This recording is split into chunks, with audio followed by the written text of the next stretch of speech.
Doggie Diamonds, I'm here with Shyheim. You already know. Shy, what's the word? S-I-N-Y, Sinai City, Steelers, New York. And for y'all don't know, he came all the way from Staten Island to BK. Come on, Brooklyn ain't nothing new to me. We in VIP cuts right in that style.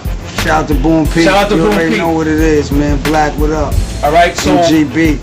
Basically, people want to know where Shyheim been for the past few years.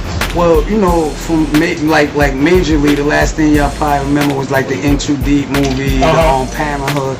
Well, around that time, you know, I got into a little situations, you know what I'm saying? I went on a run. Okay. So I was on a run from like 98 to 2001. Okay. Then I went upstate. I went up north. You know what I'm saying? I came home November 2003. Okay. So. You know, from that point on, it was the whole hustle of, you know, getting back in the circle, meeting up with different dudes. Cause like it's like when you gone, people change. Everything changes. Connects that was once there ain't there no more. So it's like you starting basically from the bottom up. You know what I'm saying? That's why it's named the label, Bottom Up. CEO, you already know. So a lot of people would probably want to know like how you went from Shyheim, the rugged child, to being in the acting.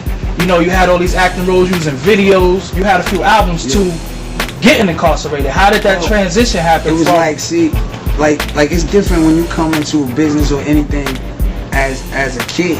Cause I was doing it for the love. I didn't have no real knowledge. I didn't know like, yo, you really in the business. So you chilling in Stapleton projects and doing the stuff that your friends do, you know what I mean? Growing up. It was just a phase of growing up, you know what I mean? And you know, guidance. You know what I'm saying? I didn't have that guidance. My mom, you know what I'm saying, she was recovering addict. My pops in the penitentiary, my family in the pen, you know what I mean? So I didn't really have that guidance. And the people that I was up under, or like not even say up under, let me correct myself, the people that I was around obviously didn't have my best interests. So, but you know, a lot of people, for us that don't know, we see Staten Island, you know what I'm saying? I'm from Staten Island, shout out to New Brighton, but I'm from Staten Island. They know now, born and ruthless. You know, we see you Stapleton. We know Stapleton and Park Hill used to have drama back in the days, and then they got together. But we all think Wu-Tang got your back. See, you know what it is? Like this where people get messed up. Like Wu-Tang never put Shyheim on in the first place. You know what I'm saying? Shyheim came with R&S Productions, GP Wu, you know, Pop the Brown Hornet, C.O.D the Loud Record, Rubber Bands. You know what I'm saying? So I was signed a Virgin for my first 2 albums. I didn't do business with Wu-Tang to '99 when I was already on the run for the Man Child album. Okay. And that went a whole nother way. But you know what I'm saying? So people, for those out there that think maybe like Wu-Tang came to the hood and put somebody on, they didn't really do that. You know what I'm saying? Not like they have to, because you know somebody gonna do something, they do it because they wanna. You know what I mean? But what is your affiliation with Wu-Tang? Because I could say from a quote I seen RZA say, I raised Shyheim from this shit in Pampers. Yeah, RZA, me and RZA, yes. Okay. That's my relationship with RZA. And that's shout out to RZA, you know what I'm saying? Yeah, like, you know, I was rhyming. I always rhymed before RZA, you know what I mean? I was rhyming with Mercury, God bless his death, from the Force MDs. He used to throw parties and stuff, and I used to perform. And then, like, me and RZA started, me and Ninth Prince, his brother, me and him was cool, and I started being around them. That's when Prince Rakim, you know what I'm saying, days. And so that was my real affiliation with Wu-Tang in the first place. But R&S was the producer thing, you know what I'm saying? So that's who I came through with my deal with R&S. Because R&S, now I'm not going to say taught, but, you know, showed RZA a few techniques on how to make beats. Okay, so you had the act, like, how did you get into acting back then also? Well, I did, it was Gary Gray. You know what I'm saying? Director, the Ice Cube. He had called me for to do the role on Fridays, kicking the garbage can down. Badass. And at that time, I was like, yo, I ain't kicking no garbage can down, getting in no movie, because technically, if you did a movie, then you sell down. Your past, you dead. So I was like, I ain't being in that movie. You know what I mean? So then he had the Waterfalls video, and he called me like, well, TLC doing the video, and I was, you know, I'm a big fan of TLC. You already know. I was like, I'm in it. And from there, the calls just started coming in. And he did the original Gangsters, did The Preacher's Wife. Then went on to do N2D, and you know, in the Parenthood. You know, I got the Wendy Williams Queen of Media coming out now. executive Spike Lee joint called Nobody Till Somebody Kills You. So you jump back in it. And a sitcom with Winky Wright, the boxer, Jada Kiss, Briefing Top Model.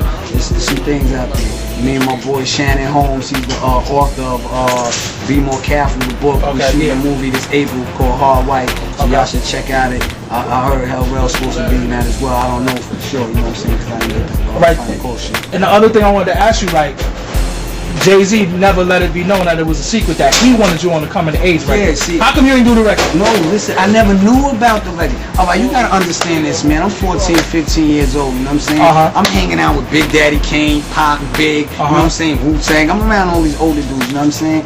And the situation came up, Jay reached out to Kane and said, yo, I got this record, I want Shyheim on it. Now, the way it went, I don't know who said what, but I know, you know what I'm saying, I never got the opportunity to so be you on didn't get record. the word. I didn't get the word that Jay wanted me on that, but then, you know, Jay said, I said I was too busy. Like, come on, I got records with Smooth the Hustler, Trigger the Gambler, you know what I'm saying, Snaggerpuss, you know what I'm saying, we'll do what, you know what I mean, like, Jay, you crazy? I would have loved to do that, man, and I felt like, you know, the powers that be, it didn't happen, and, you know, I kind of got gypped out of history, because that's a big record. Bleak did a great job on it, you know what I'm saying? So let me ask you, like, back in the days, now you know, but what's the impact? Like, you was around and did a cypher with people, 4 people that's considered to be the greatest all time. That'd be Pac, Big, Jay, and Kane. Like, how? Like, thinking back now, do you think, like, damn, I was a part of history? It wasn't really about that. They dug me because I was one of the only shorties at this time rhyming like that. You know, you had Chris Cross and all them, but I came and was like, fuck that, nigga. I'm from the project. This was going on in my neighborhood. You know what I'm saying? So we was different, very different. I wasn't packaged. You know what I'm saying? I was just raw talent, and they seen that in me, and you know, they kind of took on me like a little brother. But looking back at it now, do you say, damn, I was a part of it? I'm just like, yo, no matter what, I don't care who sold how much records, but you can't do what I did. Yeah. You know what I mean? Like, you know, career for career, like, nobody in my nah.